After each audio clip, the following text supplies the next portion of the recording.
Hi, I'm John, and welcome to my 1980 K10 Resto Mod channel. Here, we're going to be looking at the teardown and reconstruction of this old classic truck.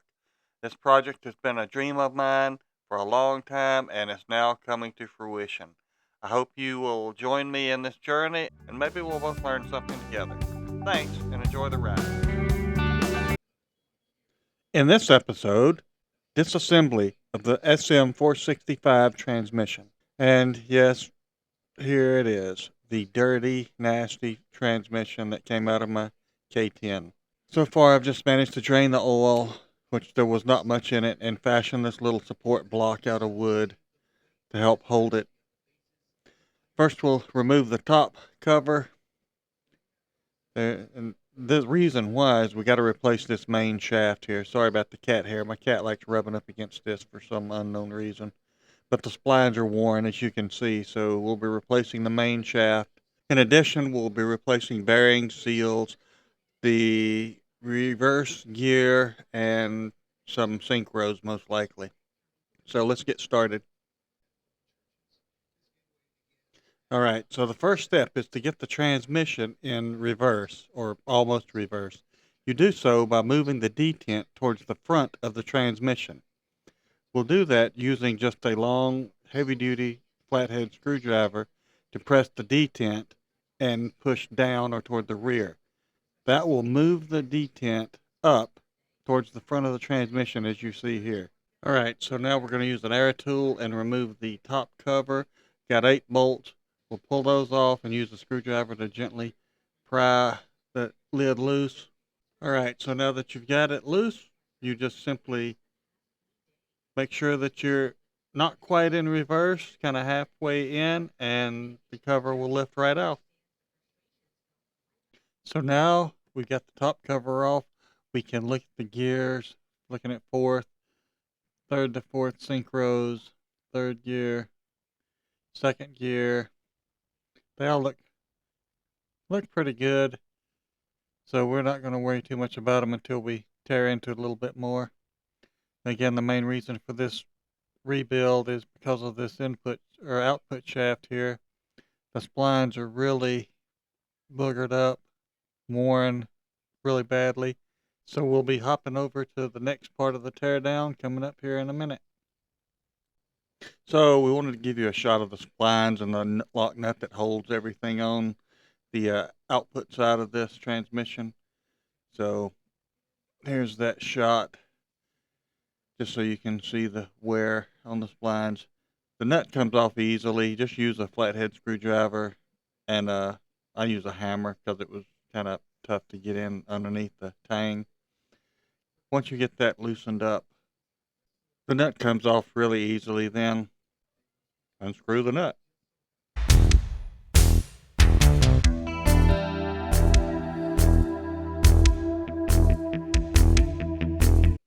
So the nut's off. Lock washer's off. Now we can turn our attention to some snap rings. Sometimes these are a bit of a booger to get off, so use a little screwdriver to help get it off, and then of course it just pops right off in your face. Doing a lower shaft now. It'll do the same thing. Like having a good pair of snap ring pliers is a must for this particular task. If you've rebuilt the NP205, then you should have these pliers. If not, I'll leave a link in the description below so you can pick up a pair. Here we're just comparing the snap rings that came off, making sure they're okay, seeing if they're the same size, and it looks like they are. So now we'll move on. So we're going to circle back real quick to removing the top cover. Here we're looking at the reverse shift fork. And I thought it was broken at first, but now that I look at it and research, I don't think it is, so we'll use it. All right, so I was hoping to avoid taking off the bell housing, but I'll need to get at some bolts. So we pull out, I believe it's the throwout bearing, and then I don't know what this is called, but it connects via this clip to a ball. Anyway, we took it off because I need to get the bell housing off.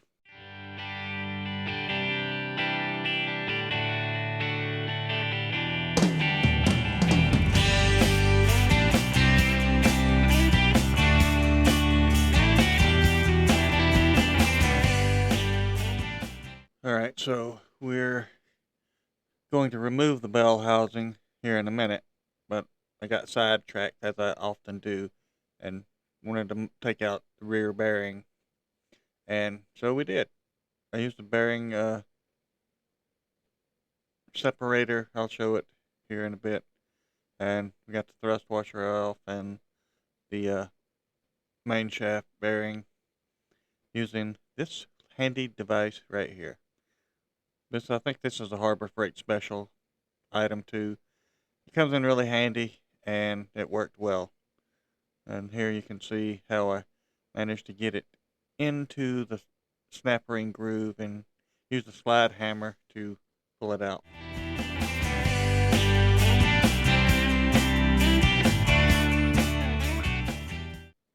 Alright, so now we're going to turn our attention to actually taking the 4 bolts out so we can get the bell housing off. And these are a bit of a pain in the rump. I don't have a swivel, so I had to wrench them all off pretty much. I got one out with an impact gun. The rest of them, I just had to wrench them off, and, well, I don't have it. My camera died, so the actual removing the bell housing is not a big deal. It's just take the 4 bolts off, and it popped right off. There you go.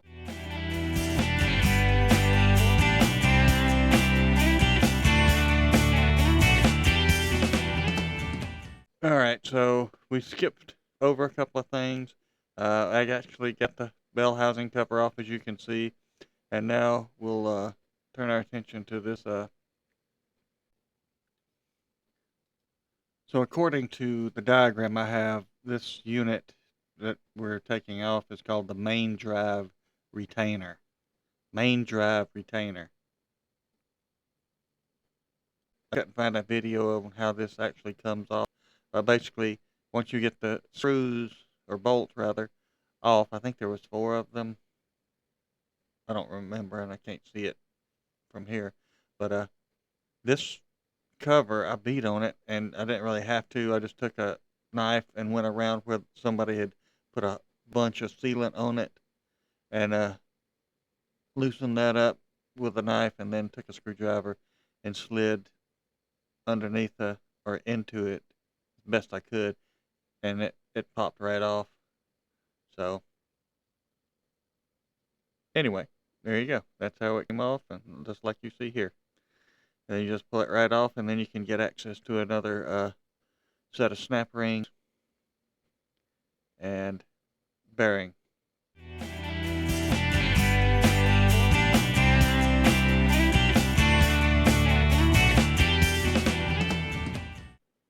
So now we've got our slide hammer out along with the bearing separator. The slide hammer screws into the bearing separator, as you can see, and we use it to pull, obviously, the bearing out. I don't know if it's the right way, but it works for me. I'll pull it from the bottom, rotate it, pull it from the top. After a good couple of whacks, bearing pops right out. So here it's still on the shaft, but that's not a big deal. We'll get that off. Uh, the front shaft, input shaft, comes out easily once you rotate it so the flat is down. Here we've got it pulled out. I'll rotate it around here and you can see the flat right there. That needs to be facing down so that you can pull the shaft out. I messed up the retaining ring in doing so, but they're like $10, so no big deal. The next task is to try to get the main shaft out. I don't usually wear gloves, but in this case I am, because this is kind of heavy, kind of unwieldy. It's hard to get a grip on, but once you get it rotated and angled a certain way, then you can kind of lift it right out, and then we'll inspect the bearings and the gears. Sorry, not the bearings. We'll inspect the gears. Most of these look all right, so we'll probably just reuse all of them. I do have to change out uh, one of them, so I got a new set of bushings. I'll be changing out third gear, changing it for a torque lock. I believe that's what it's called. It doesn't pop out. This original design tends to pop out a third gear, and so we're going to go ahead and replace that while we're doing all of this. And once you get that out, then we'll be pulling the counter shaft out. That's next. I have to take the bell cover housing off in order to get access to the 4 screws on the cover plate for the front bearing. We'll hit that up next.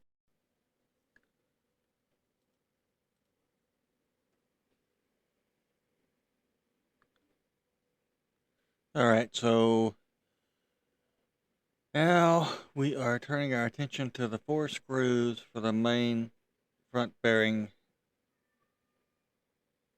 so we can get access to that. They're just 4 screws. They should come out fairly easily.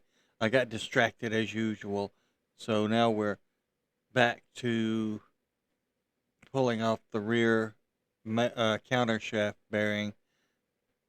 I don't know why I jump around like this, but I do. So I'm using a slide hammer again with the bearing splitter,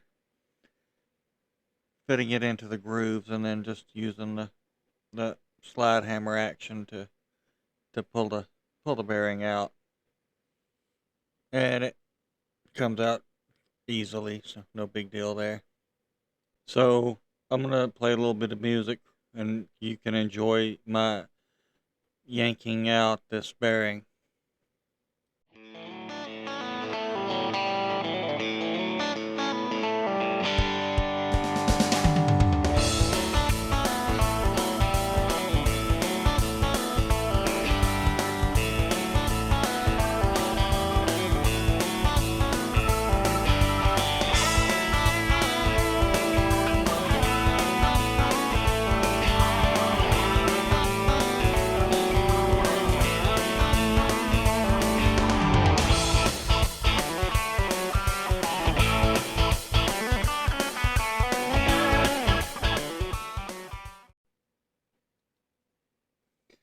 Alright, so now we've got the little retaining cover off. Here's the bearing splitter, weird setup that I used.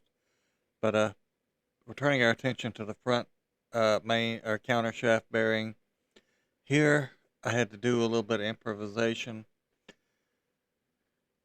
Got a 2-jaw puller that came in the slide hammer kit. We got it attached to, after I did some grinding on it, which I'll show you in a minute.